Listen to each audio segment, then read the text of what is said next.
ఇన్‌స్టిట్యూట్‌కి సంబంధించి డాక్యుమెంట్ వెరిఫికేషన్‌కి వెళ్తున్న అభ్యర్థులు ఎవరైతే ఉన్నారో, నా ఎక్స్‌పీరియన్స్‌లో నేను లాస్ట్ టైమ్ సబ్మిట్ చేసిన డాక్యుమెంట్స్‌ని మీకు ఎక్స్‌ప్లెయిన్ చేస్తాను. ఒకసారి అవి మీ దగ్గర ఉన్నాయి లేదా చూసుకోండి. నేను స్క్రీన్ మీద పిక్చర్స్ చూపిస్తాను. సో, ఆ ఫార్మాట్‌లో కుదిరితే తీసుకోండి. ఫస్ట్ డాక్యుమెంట్ వచ్చేసి ఎస్ఎస్‌సి మార్క్ లిస్ట్. మీరు ఏదైతే వెబ్‌సైట్‌లో అప్‌లోడ్ చేసారో ఆ సర్టిఫికేట్స్ కంపల్సరీ ఉండాలి. అది ఎక్కడ కూడా మిస్‌లీడ్ చేయకండి. ఫస్ట్ ఎస్ఎస్‌సి మార్క్ లిస్ట్ ఉండాలి. సెకండ్ వచ్చేసి మీ కమ్యూనిటీ నేటివిటీ సర్టిఫికేట్ ఉండాలి. Caste certificate. ఈడబ్ల్యూఎస్ వాళ్ళకి ఈడబ్ల్యూఎస్ సర్టిఫికేట్ ఉండాలి. ఆధార్ కార్డ్ కంపల్సరీ ఉండాలి. And degree qualifications, intermediate qualifications ఉన్నవారు ఖచ్చితంగా మీ ఒరిజినల్ సర్టిఫికేట్స్ పట్టుకొని వెళ్ళాలి. డిగ్రీ క్వాలిఫికేషన్ ఉన్న వాళ్ళకి ఓడీ లేకపోతే గనక ప్రొవిజనల్ సర్టిఫికేట్ యాక్సెప్ట్ చేస్తారు. దాంట్లో ఇబ్బంది ఏమీ లేదు. అండ్ మీ యొక్క మార్క్ లిస్ట్ ఏవైతే ఉన్నాయో తీసుకుంటారో కొన్ని జిల్లాలు తీసుకున్నారు, కొన్ని జిల్లాల్లో తీసుకోలేదు. కానీ ప్రొవిజనల్ సర్టిఫికేట్ మాత్రం కంపల్సరీ తీసుకుంటారు.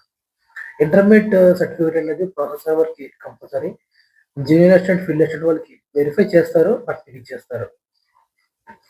చాలా మందికి ఉన్న ఒక బిగ్ క్వశ్చన్ ఏంటంటే, ఈ సర్టిఫికేట్స్ జిల్లా కోర్టులో ఉండిపోతాయి కదా, వాళ్ళు తీసుకుంటారు కదా, మళ్ళీ ఎప్పుడు ఇస్తారు, మధ్యలో ఇస్తారా లేదా, ఒకవేళ వేరే జాబ్ వస్తే ఇస్తారా లేదా అన్నది.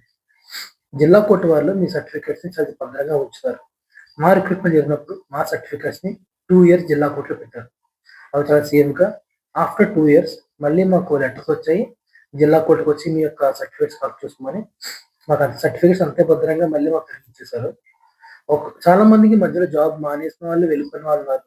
వాళ్ళు ఎవరైతే ఉన్నారో వాళ్ళకి కూడా ఎటువంటి ఇబ్బంది పెట్టకుండా సర్టిఫికేట్స్‌ని జిల్లా కోర్టు వారు భద్రంగా హ్యాండ్ చేశారు.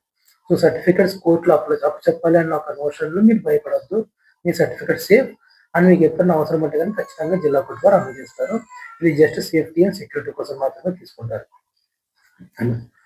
మీరు వెబ్‌సైట్ అప్‌లోడ్ చేసిన సర్టిఫికేట్ అన్నీ ఖచ్చితంగా పట్టుకెళ్ళండి.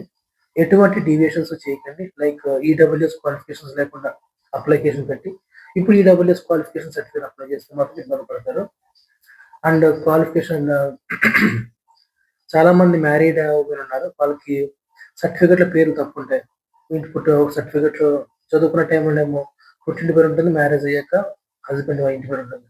సో, మీరు ఒక అఫిడవిట్ సబ్మిట్ చేస్తే సరిపోతుంది. ఆ అఫిడవిట్ ఎలా సబ్మిట్ చేయాలి ఏంటనేది మీ దగ్గరలో ఉన్న కోర్టు వారు అడ్వైస్ చెప్తారు. వాళ్ళు మీరు జాయిన్ అయ్యేటప్పుడు జిల్లా కోర్టు మీకు గైడ్‌లైన్స్ ఇస్తారు. అదేవిధంగా చాలా మందికి స్టడీ సర్టిఫికేట్స్‌తో కొన్ని ఇయర్స్ ఒక స్కూల్‌లో, కొన్ని ఇయర్స్ ఒక స్కూల్ చదివారు. సో, మీరు ఇబ్బంది పడకండి. ఆ 2 స్కూల్స్ ఒకే జిల్లాలో ఉంటే గనక మీకు ఎటువంటి ప్రాబ్లమ్ రాదు. వేరే వేరే జిల్లాలో ఉంటే మాత్రం మీరు ఒక్కసారి దాని మీద క్లారిఫికేషన్ తీసుకోండి.